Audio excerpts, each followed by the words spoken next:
స్థలం ఏం లేదు, కానీ మా పశువుల పాకలా ఉంది. మీకు ఇష్టం ఉంటే మీరు వెళ్ళి అక్కడ వండవచ్చును. సరే అయ్యా.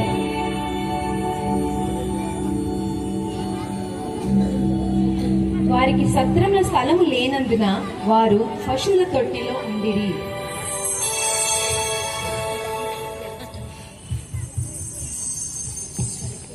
ఆ దేశముల కొందరు గొర్రెల కాపరులు పొలములో ఉండి రాత్రి వేళ తమ మందను కాచుకొనుచుండగా గొర్రెల కాపరులు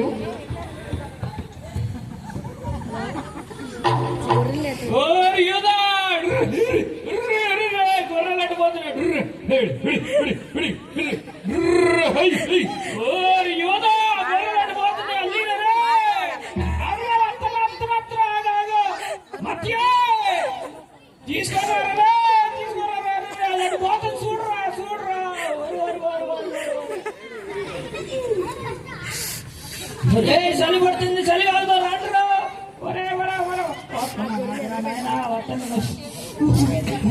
ఏమరా చూడరా నాయన, నన్ను సరే నిప్పెలిగిరా నాయన. అరే మా అమ్మ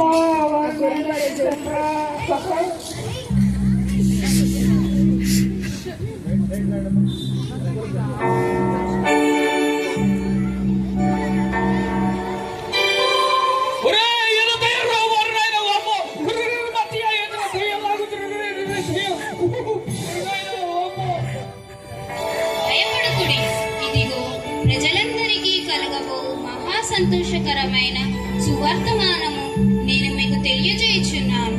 దావీదు పట్టణమందు నేడు రక్షకుడు మీ కొరకు పుట్టి ఉన్నాడు. ఈయన ప్రభువైన యేసుక్రీస్తు. దానికి ఇదే మీ కానవాలు. ఒక శిశువు కొద్ది గుడ్డలతో చుట్టబడి ఒక తొట్టిలో పండుకొని ఉండుట మీరు చూచెదరు.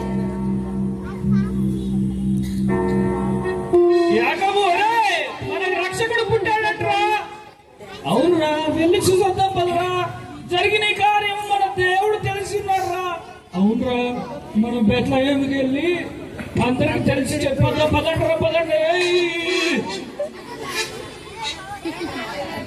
రాజాతి రాజు హేరోదు రాజు వస్తున్నాడు.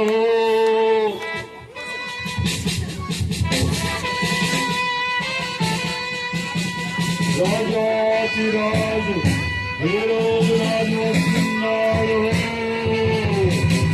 రాజాతి రాజు హేరోదు రాజు వస్తున్నాడు. రాజాతి రాజు హేరోదు రాజు వస్తున్నాడు.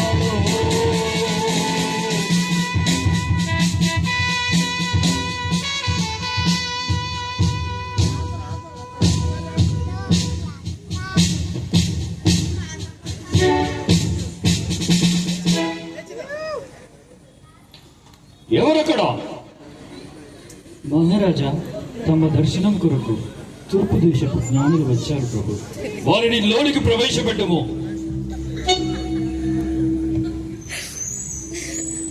రాజు చిరంజీవి అగునుగాక. మహాజ్ఞానులారా, మీరు ఈ దేశానికి వచ్చిన సంగతి మేము వినగోరుచున్నాము. వివరముగా చెప్పండి. యూదుల రాజుగా పుట్టిన వాడెక్కడ ఉన్నాడు? తూర్పు దిక్కున మేము ఆయన నక్షత్రమును చూచి బయలుదేరి వచ్చాం. మేము ఆయన నక్షత్రమును చూచి ఆయనను పూజింపవచ్చినాము. మహామంత్రి, మన ఆస్థానంలోని శాస్త్రులను యాజకులను పిలిపించి అతడెక్కడ పుట్టినో తెలుసుకొనండి. చిత్తం ప్రభు.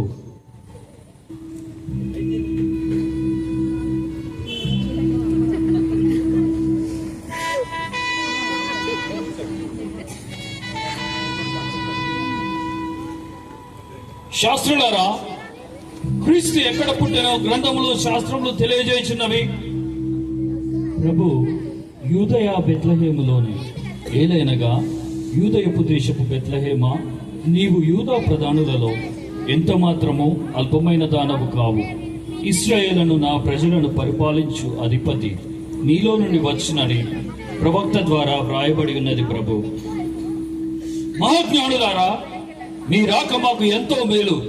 మీరు వెళ్ళి ఆ శిశువు విషయమై జాగ్రత్తగా విచారించి తెలుసుకొనగానే నేను వచ్చి ఆయనను పూజించినట్లు నాకు వర్తమానం తెండి.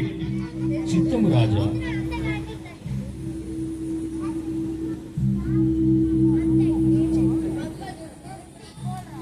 జ్ఞానులారా, ఈ నక్షత్రము మనకి వేరే దారి చూపెట్టింది. మనము వెళ్ళి నక్షత్రమునప్పుడు అనుసరించుతాము రండి.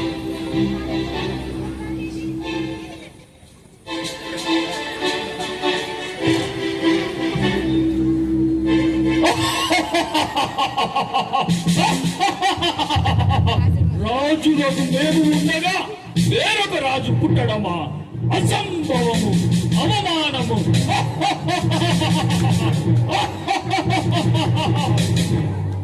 మహామంత్రి, బెత్లెహేములోను దాని సకల ప్రాంతంలోను 2 సంవత్సరములు మొదలుకొని తక్కువ వయసు గల మగపిల్లలందరినీ వధించుము.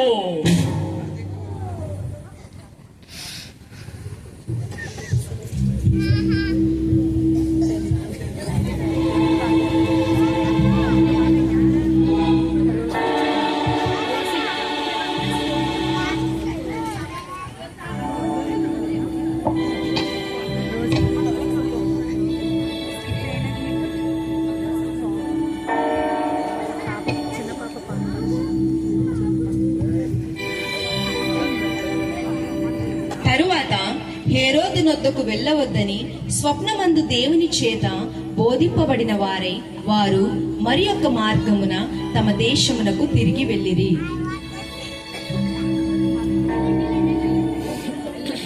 అప్పుడతడు లేచి రాత్రి వేళ పడుకొని ఐగుప్తునకు లో నుండి నాకు అని ప్రవక్త సెలవిచ్చి నెరవేరు వరకు, హేరోదు మరణము వరకు అక్కడ ఉండెను.